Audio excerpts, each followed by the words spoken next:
Курманбек Бакиевдин жылдызы 2005 жылы Аскар Акаевдин режими кулатылганда жанган. Жаңы лидер 15 жылдык Акаев режиминдеги гүлдөгөн жемкорлук менен үй бүлөлүк башкарууну жоюуга убада кылган. Бирок баары башкача нугалды. Мамлекеттик маанилүү кызматтарды Бакиев кланынын мүчөлөрү ээлеген. Мамлекеттик күзөт кызматын президенттин иниси Жаныш Бакиев башкарса, ал эми уулу республикага келген инвестицияларды колго алган. Курманбек Бакиевдин өз уулу туурасында айткандары лакапка айланып кеткен. Уулум Максимдин таланттуу бизнесмен экенине мен күнөөлүү эмесмин. Айтмакчы, уюлдук телефон чалууларда ар бир туташы үчүн 60 тыйын төлөө пикири дал ушул Максим Бакиевке таандык дешет эл арасында. Бул демилге да элдин кыжырын кайнаткан. Бийликке болгон нааразычылык электр кубатынын улам өчүрүлгөнүнөн да күчөгөн. 2008-2009 жылкы кышта кыргызстандыктар суткасына бир нече саат жарыксыз отурушчу. Мамлекет башчы элге тезек тергиле деп кеңеш берген. Бийлик криминал менен чырмалыша баштаган. Курманбек Бакиевдин жакын туугандарын буйртма өлүмдөр үчүн күнөөлөшкөн. Курманбек Бакиевдин тушунда 60 чакты ирет журналисттерге кол салуу катталган. Ошентсе да алдыдагы окуялардын от алышына коммуналдык кызматтардын тарифтеринин көбөйтүлүшү түрткү берген. Электр кубаты 2, жылуулук 5, ал эми ысык суу 9 эсеге көтөрүлгөн. Ушундан соң бийликтин тагдыры алдын ала чечилген. Апрель окуяларынан бир айдай мурун оппозиция элдик курултай өткөргөн. Түрк элдеринде мамлекеттик маанилүү маселелер дал ушундай жыйындарда чечилген эмеспи? Ага 7000дей киши чогулган. Оппозиционерлер бийликтен 10 күндүн ичинде 10 талапты аткарышын талап кылышкан. Алардын арасында электр энергиясынын жаңы тарифтерин жокко чыгаруу, мамлекет башчысынын жакын туугандарынын отставкасы деген талаптар болгон.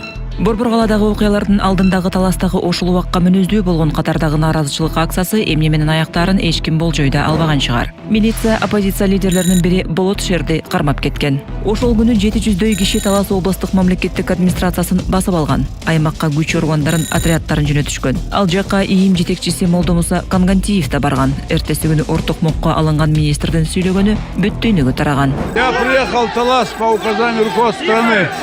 Выступал по телевидению тоже, также по указанию их. Я сегодня страдаю.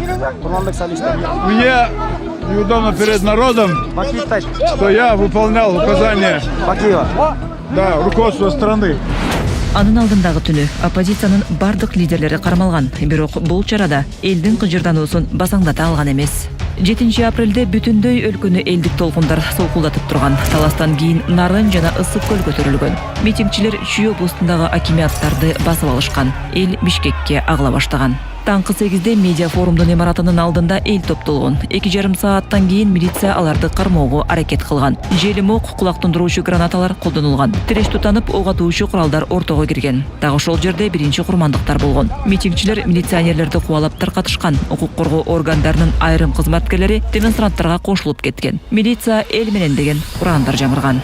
6000дей киши ак үй тарапты көздөй бет алган. Аларга улам жолдон эл кошулуп отурган. Демонстранттар камактагы оппозиционерлерди куткарып, коопсуздук комитетинин имаратын алышкан. Бронетранспортерду да кошо сүйрөп чыгышкан. Бирок Бакиев бийлигин жөн бергиси келген эмес. Ак үйдө президенттик коопсуздук кызматынын кызматкерлери гана тургай, Улуттук гвардиянын жоокерлери, Ички иштер министрлигинин курсанттары, катардагы милиционерлер кайтарып турушкан. Имараттын чатырына көзгө тарлар жайгаштырылган. Түшкү саат 1де митингчилер Ала Тоо аянтына келишкен. Ак үйдүн дарбазасын жүк ташуучу унаа менен жиреп кирүүгө аракет кылышкан. Бирок дароо ача алышкан эмес. Бир убакта милиционерлер элди дарбазадан ыраак сүрүшкөн. Аянтка 200дөй Ички иштер министрлигинин курсанты тизилген. Аларды патрулдук күзөт милициясынын кызматкерлери колдоого алган. Жамгырдай жааган таштан улам ак үйдүн коргоочулары көпкө туруштук бере алган эмес. Көп өтпөй аларга гранаталар ыргытылган. Анын кесепетинен ПКК кызматкерлеринин бири 2 бутунан ажыраган. Митингчилер чуркап бараткан курсанттарды ортокмокко алган. Алардын экөө Эдил Такырбашев менен Никита Куш каза тапкан. 15 чакты көтөрүлүшчү ак үйдүн дарбазасын жарып кирди эле, бирок так ошол маалда көзгатарлар аларды атып салган. Ооруканаларда жаралангандардын да, окко учуп түшкөндөрдүн да саны арбай берген. Кечке жуук тагыраагы саат 6-га аз калганда аянттын асманы кызара түшкөн.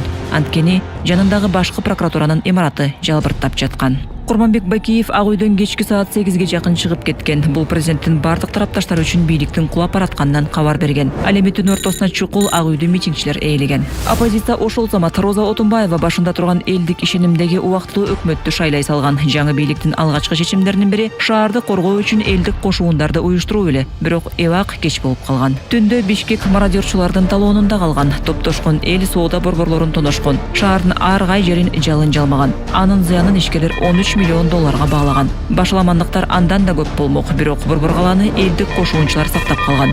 Миңдеген адамдар күнү түнү шаарды мародерчулардан коргошкон. Бул окуя маалында 87 киши каза болгон. Жаралангандардын саны 1,5 миңден ашкан. Кийинчерээк президенттин энеси мамлекеттик күзөт кызматынын башчысы Жаныш Бакиев чындап эле жарадар кылып, бирок курал көтөргөн адамдарга гана ок чыгарууга буйрук бергенин мойнуна алган. Аткылап жаткан БТРге ок чыгарууга буйрук бергем. Муну жашырбайм, бирок мен колунда куралы барларды атууга буйрук кылгам.